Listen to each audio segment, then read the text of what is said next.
We got these window treatments.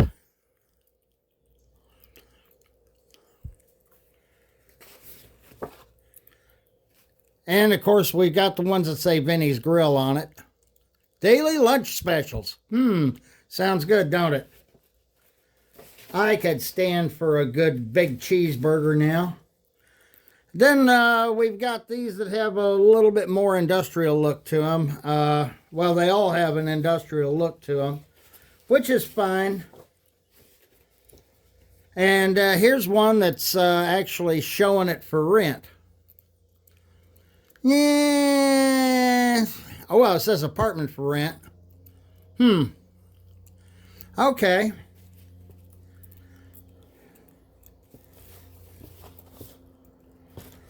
Let's see here. Something here.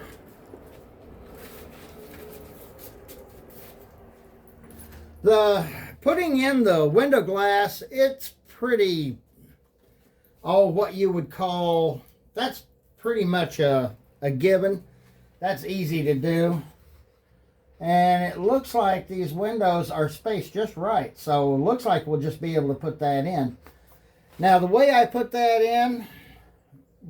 in is, of course, naturally you're going to cut. And you're going to want to glue it down, of course. Of course.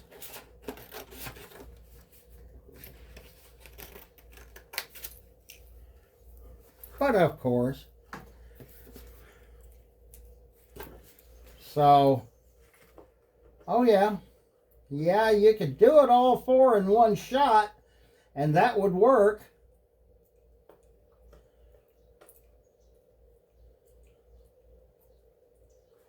Yeah.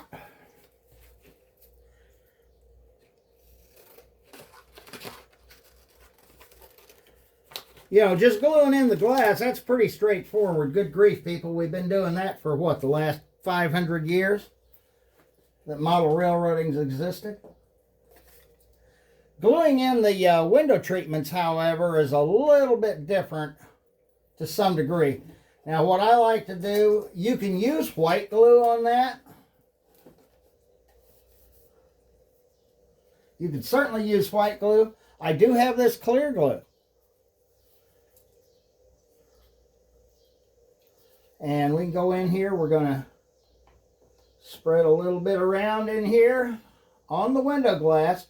And white glue will dry clear. So you can, like I said, you can use white glue. You want to spread it around everywhere pretty much.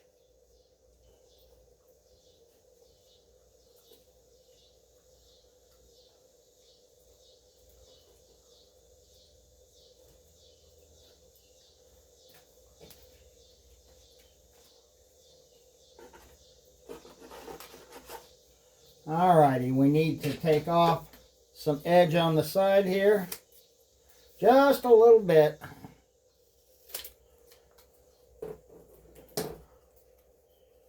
Alrighty, be sure you get it in the correct way.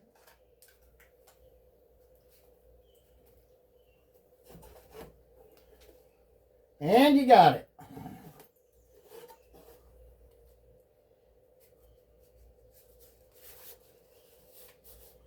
Oh yeah, that doesn't look too bad at all. All right. Now we want to put in the Vinny's Grill.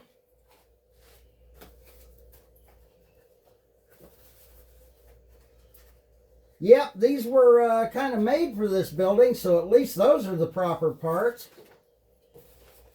And it looks like it's going to leave you with enough extra windows here to actually maybe do another building or two. I never could get these printed out correctly when I was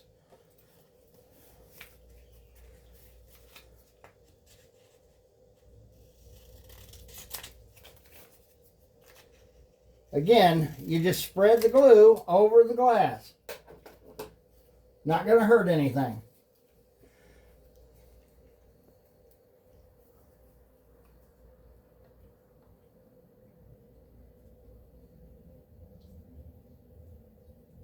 Like I said, even if you all you got on hand is white glue, the white glue will dry clear. Maybe not as clear as this clear glue, but you know, I'm kind of glad I picked up the clear glue.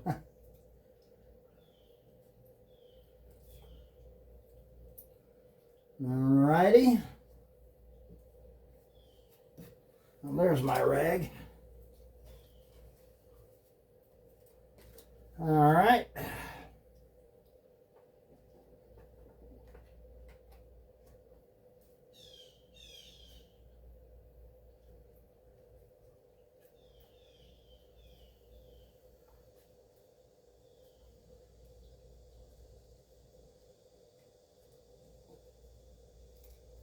I've got the sidewalk outside.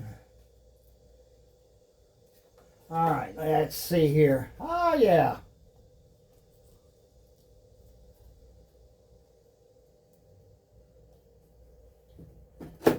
And there we have it. I'm not gonna make you sit there and watch me go through all of the other maddening things of getting the I've got it a little too far up, don't I? All right. No, not too far up. Just not enough stickiness to it. All right. Yeah, you got to kind of watch that. It's gonna want to do things like so. What we'll do is this.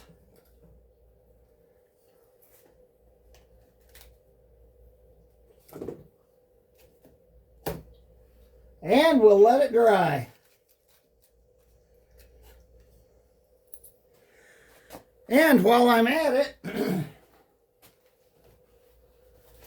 I'll kind of show you a little bit. Now, what the problem is with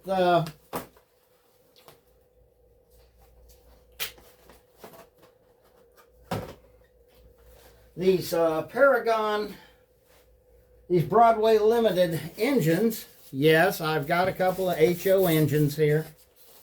This is a pair. It's an F unit pair. And I have no place to set it, do I? Well, let me get the camera brought out over here. Okay, so I've got an AB set of these F units here.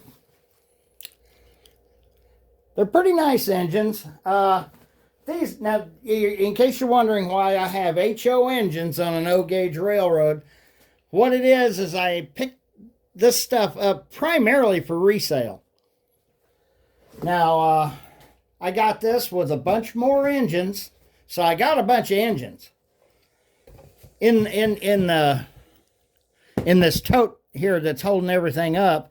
In here, in this tote, is some engines that work fine. The problem with these Paragon engines is they're the older Paragons with the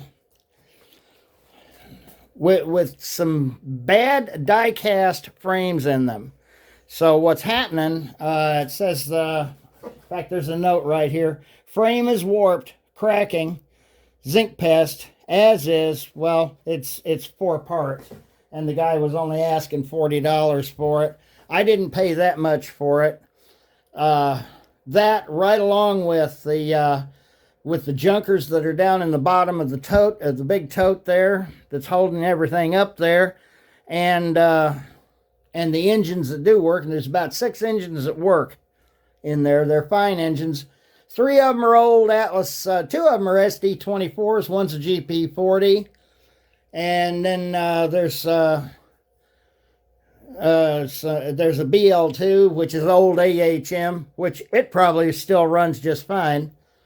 You know, people used to bitch about those old AHM engines, but there's a lot more of those old AHM engines that still running today than we realize. That's more than I can say for that Paragon F7. The B unit's a dummy. It is a nice engine. It's every bit as nice as the A unit, but it's a dummy. A stupid engine.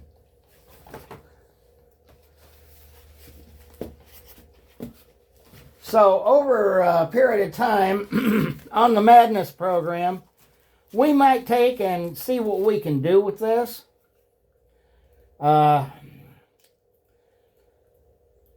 See, very seldom do you have zinc pest everywhere in a given casting.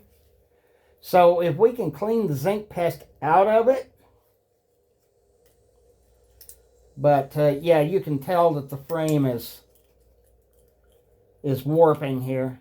I mean, it's got it kind of out of whack. So I'll have to look at the, it's got a beautiful shell on it though. I've got some Athearn F units down in the bottom here that don't run and can possibly be made to run. And I'm just wondering, can I take and turn this one into a runner via putting an Athearn drive in it? I mean, if there was a way to actually repair the shell, I would. But I mean, this is just, oh yeah, that the front truck is fine, but the rear truck is all out of whack here. And that has to be simply because of, you know. Nothing else, it came with a pair of KD couplers. So did the B unit. I haven't decided what I'm going to do with that yet. If I'm just going to sell it for parts. The parts might be well worth the might be well worth the money for, might be well worth $40. You're getting a DCC decoder in there.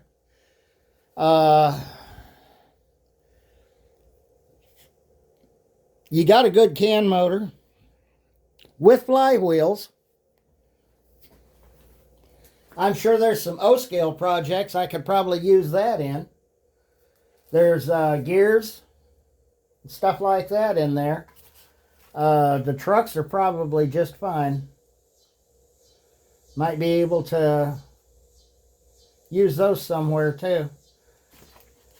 So, and this thing's got one of those magic wands where you can, I guess you can change the lighting on the engine there, how you want it to light up. So, like I said, those are pretty nice engines. The B unit doesn't appear to have any problems on it, but unlike the old Athearn Blue boxes, yeah, the B unit frame is fine. I don't see any, I don't think there's any zinc pest on that. There might be, but not real likely. But, you know, the frame on here is cast for the B unit, and it's a separate casting from the A unit frame, which is a completely different animal. So, don't exactly know what I'm going to do with them yet. I might do a bastardization somehow and make it work. I'd like to. Just so I can sell a couple of running good running locomotives. Like I said, there's a trio of Athearn Blue Box units down there, and I just wonder if I can use the frames off of those to at least give the appearance of a couple of good, and they've got DCC decoders in them as well. So, oh well, we shall see.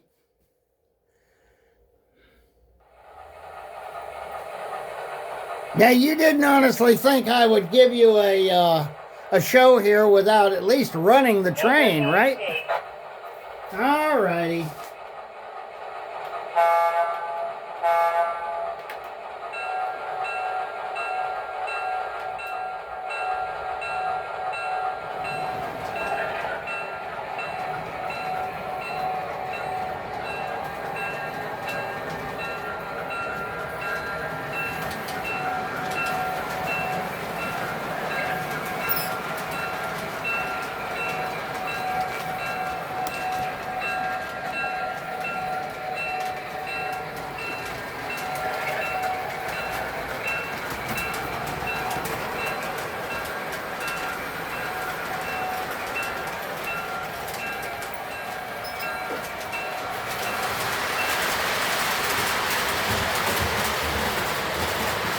Well, darn, I hit the throttle at the same time. I went to go shut the bell off. Imagine how that happens.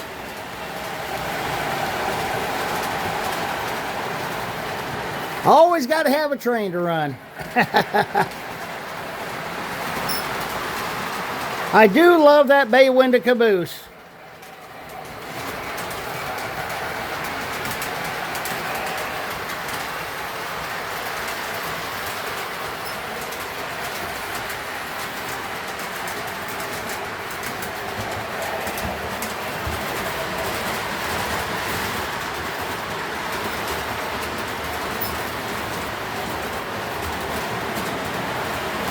Maybe in the next Weathering 101, we'll take care of that caboose and those New Haven boxcars.